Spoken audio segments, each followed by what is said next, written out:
Tucker Carlson broke the internet last night after posting a 2.5-minute video to Twitter. This is, of course, the first time we're hearing from him since his departure from Fox News. And I want to play for you his kind of reflection on once he took a step back from Fox, what he realized. Watch. Good evening, it's Tucker Carlson. One of the first things you realize when you step outside the noise for a few days is how many genuinely nice people there are in this country. Kind and decent people, people who really care about what's true, and a bunch of hilarious people also, a lot of those. It's got to be the majority of the population, even now. So that's heartening. The other thing you notice when you take a little time off is how unbelievably stupid most of the debates you see on television are. They're completely irrelevant. They mean nothing. In 5 years, we won't even remember that we had them. Trust me, as someone who's participated.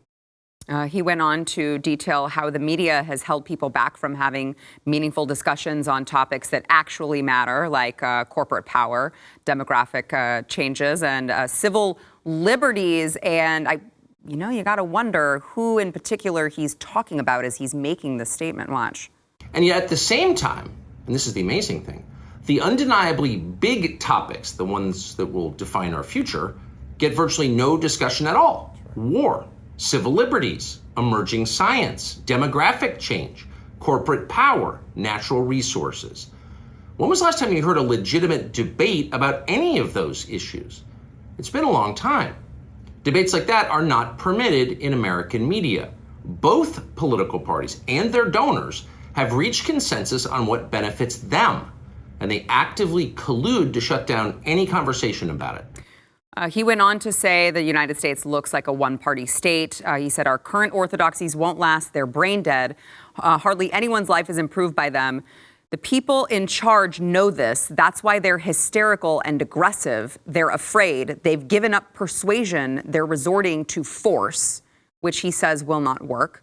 When honest people say what's true calmly and without embarrassment, they become powerful. At the same time, the liars who've been trying to silence them shrink and they become weaker. And he ends it by saying that there aren't many places left where you can find true things, but there are some. That's enough. As long as you can hear the words, there is hope. See you soon. Interesting. Can't help but wonder if these were all veiled comments relating to his former employer. I'm going to tell you pretty much. And to the Murdoch family and the Uniparty in D.C. that we all know exists, and really the Uniparty inside, big media, corporate media. It's groupthink, and and I love that he came out so early to say, look, basically there were many things I wanted to talk about, but they wouldn't let me, and both political parties want to talk about things that benefit them. And then I was so happy that he also threw in some of the big donors who actually drive the narrative in both parties. They do swing a big stick and they say, hey, we donate big dollars, stay between the lanes, because this is what benefits us. And they figure out how to work the system, kind of like Dallas, Texas. A lot of the conservatives in Dallas, Texas have figured out how to work with Clay Jenkins. Although he is flat out evil, right. They don't really want him removed, because they built a money machine around the guy and the law firms that he supports in all the cases, etc. So we need to smash all of that. All that needs to go, Stu. I agree with that, and I agree with much about what Tucker said. And let me first say, if you happen to find yourself needing a show to watch at 8 p.m. Eastern, I've got a great one for you. It's on Blaze TV. It's called Stu Does America. Come on, people. Come join us. We would love to have you. Until Tucker's got his next thing, come check us out, and we'll have a great time. You will not be silenced. I will not be silenced. No. And I they will don't say, do that here. It's a heck of a benefit of working here, isn't it? I mean, it really is. It's not the type of thing you have to worry about. I don't ever feel like I'm going to be silenced for what I say. And that's something that I think Tucker in his next role here is going to really appreciate. I think it's the type of thing, that certainly we did. I worked at Fox News. We left Fox News, many years ago, and we went through a process similar to what Tucker's going through, including all of a sudden very negative things popping up in the press over and over and over again about Glenn.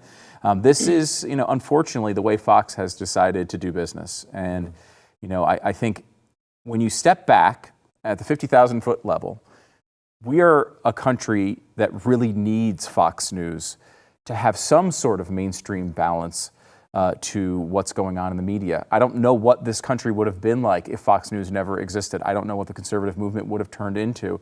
We would be in a much worse place.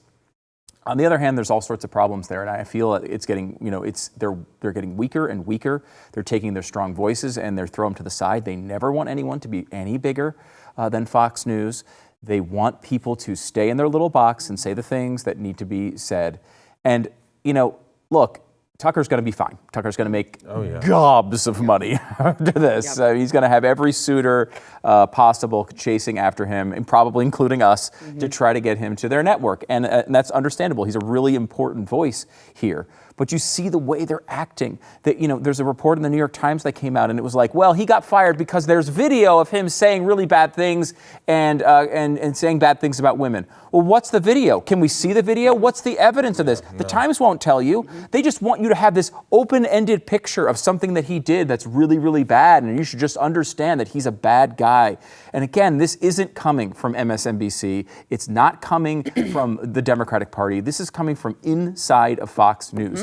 These people constantly do this. They did it to Glenn. They have these little things that they leak to the media to try to ruin you from when you leave, because you go to Fox and you never leave. It's the Hotel California of the news.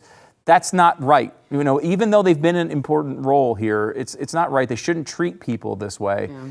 And I think people are waking up to that. I think so too. I think also that when you mention all of a sudden all of these negative stories start coming out, like the woman who claims that she was a producer and he had a hostile work environment and there was some sort of sexual behavior at the workplace. Oh, oops! The New York Times forgot to give us a little tidbit that she never met Tucker in her 9 months employed by Fox News. Never once met him because he filmed at his homes in Florida and Maine. So she's accusing him of what exactly? She wasn't even there. Then I do want to say something about these text messages or these videos that they keep saying, oh, well, Tucker used the C word when he was talking about someone else. You know what?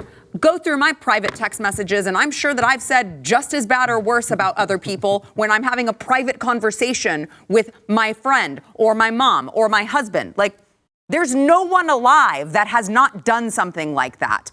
And so it's just fascinating to me. Also, if the worst thing that he said about a woman that was derogatory was called her yummy, you went through his whole phone, and out of all the things that he could have said, that's the worst one you could find. He's pretty clean. Yeah. Yes, it's not real. No, right? No, it's fake, it's fictitious, but Stu, what a squandered opportunity for Fox News in a time when your main adversary is literally bleeding out. CNN is not even an opponent. You have no opponent. You got The View, you got MSNBC, Rachel Maddow. Who's your competition, Fox? So you just pick mediocrity. Yeah. You just pick you can dominate, but no, they're infiltrated. It's from the inside. Like you said, you experienced it way back when. That was a different Fox. Yeah, back then. Still there. Still there. It's still there. I mean, I was even going back to just the numbers of people watching. Like, they said, the numbers are way down since Tucker left, which is, of course, to be expected. But, there's still, you're talking about 250,000 people in the demo watching. I went back and just looked at one of our days when we were there, and I don't remember it was a good day, particularly good day, but it was over 600,000 in the demo watching. I mean, they've killed themselves. And there's other factors there. There's Netflix. There's other things. But they've killed themselves for a very long time. And they continue to do this. This isn't going to make Fox go away. It's not going to make it disintegrate. It will weaken it yet again, and it will cause people to leave and come here. So welcome. We love having you here. Yeah. By the way, I know we got to go to break, but the Tucker Carlson video that he posted just last night, 20 hours ago, 18.7 million views. Wow. 320,000 people watching Fox last night. Do you need Fox anymore? Do you need him? Right.